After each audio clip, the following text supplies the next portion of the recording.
আমি ওর পেছনে 1 বছর ধরে ঘুরছি। তুই আর দেশে মেয়ে পালিনি? সব কাজ কি সবারই দ্বারা হয়? ট্যালেন্ট লাগে বস, ট্যালেন্ট। আরে ও তো শালা লোভী, তোর বাপের টাকা দেখে এসেছে।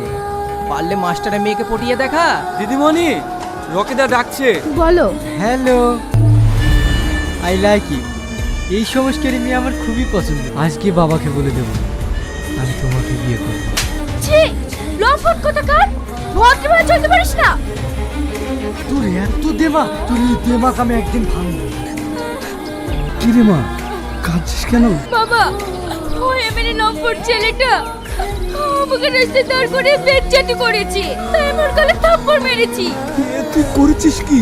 এ তোকে ভাবতে হবে না। এতটা রাত করে আমাদের ঠিক হয়নি। তুই তো আজ তোকে যেতে হবে না, আমাদের বাড়িতেই থেকে যা। না রে, বাড়িতে বাবা একা। ঠিক আছে, দেখে শুনে যাস। দাদা,